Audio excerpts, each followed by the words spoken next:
All right.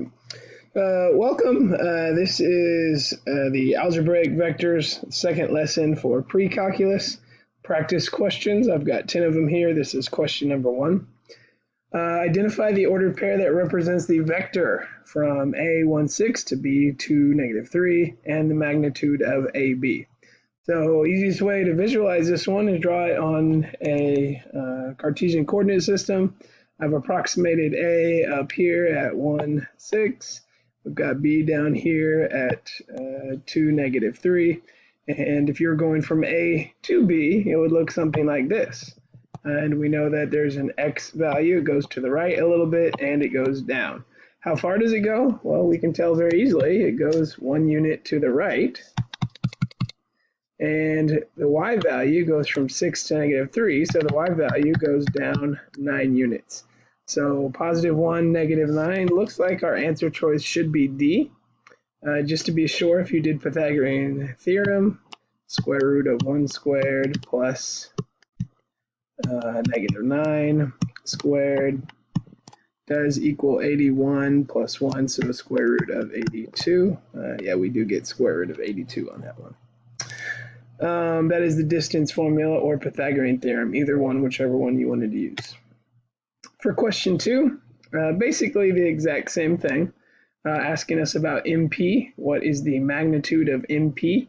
We see here if we graph them, we can see that it needs to go, X value goes to the left and the Y value goes up. So X value should be negative, Y value should be positive. I can already tell it's not going to be either one of those two. How far left does it go? Well, we can tell from 2 to -3 that it does go to the left 5 units. The Y values, we can tell, are going to go from -1 to +4. That's going up 5 units. So it should be X is -5, Y is +5. If you wanted to do Pythagorean theorem on there, we can figure out how far it's going.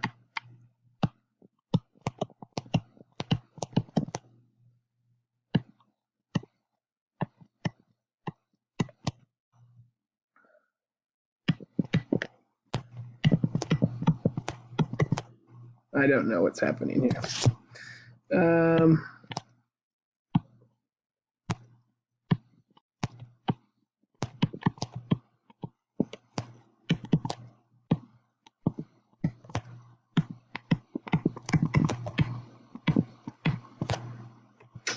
Square root of 50.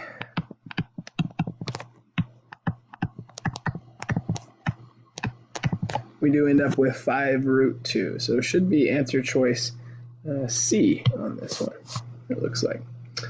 Next one, question number 3. I think this is the last one. That's same type of question, Y, Z. Visually, if you graph them, it's a little bit easier to see going from Y to Z. The X value goes to the right, the Y value goes down. So X should equal positive, Y should equal negative. And I can already tell it's not going to be either one of these because X should be positive going from Y to Z. How far does the X value go? It goes up 4 units. And the Y value from 7 to 2 goes down 5 units. So 4, -5. If you do Pythagorean theorem,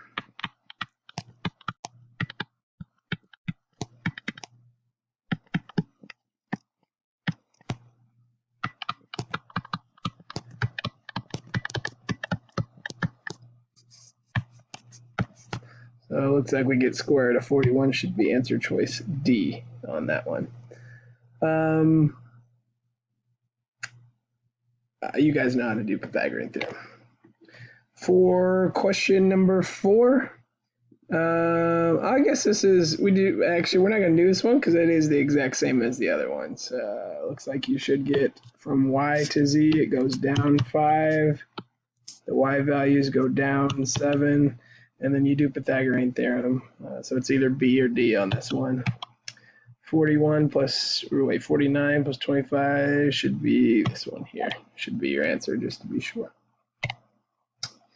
see if I can get one more in here before. Actually, we got plenty of time. It's only been like 5 minutes on this one.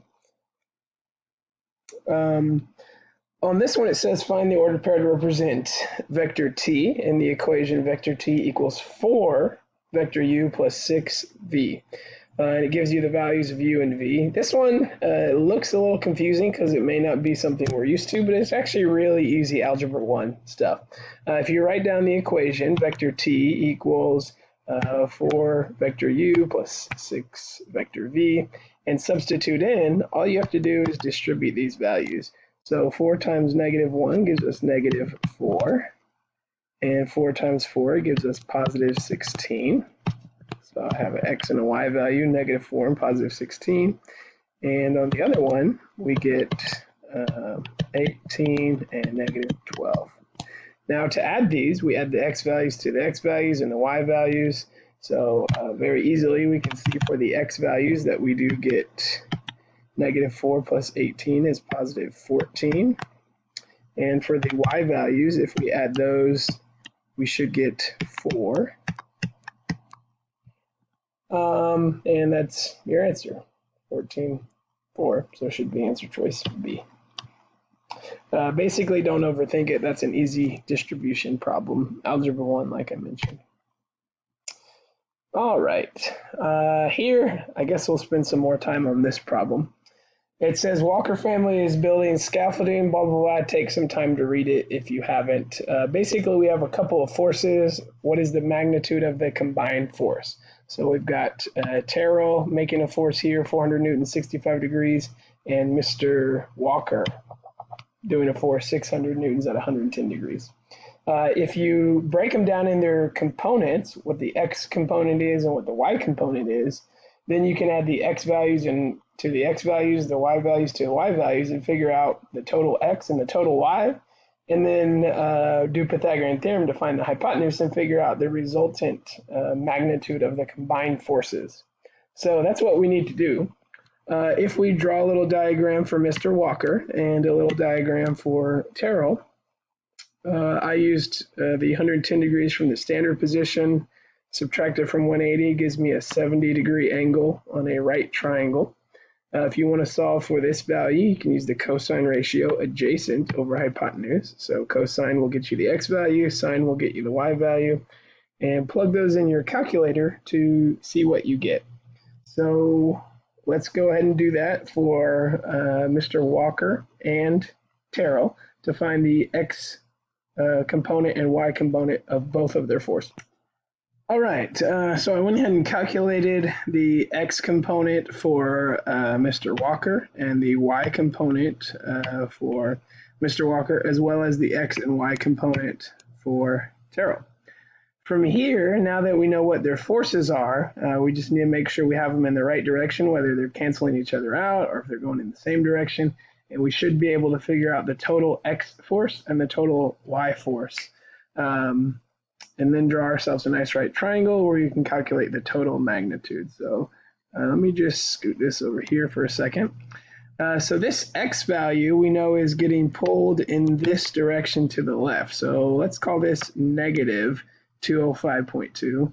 This x value is going to the right for Terrell, so that would be a positive. So positive 169.05 minus 205, we're actually going to have a net resultant x force to the left. So 169.05 minus 205.2 equals negative 36.15. So the sum of the x, let me just do this green here as well. So sum of x should equal approximately negative 36.15. For the y values, both of them are going up. So Mr. Walker and Terrell. So we'll just add those together. The sum of the y value should equal 536.8 plus 362.5, 899.3.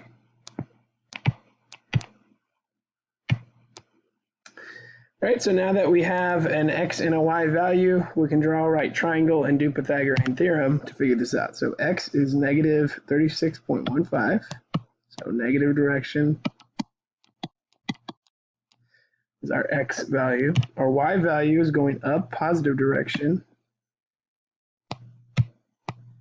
899.3, and just do Pythagorean theorem here, and we should be able to get the hypotenuse or the resultant magnitude of that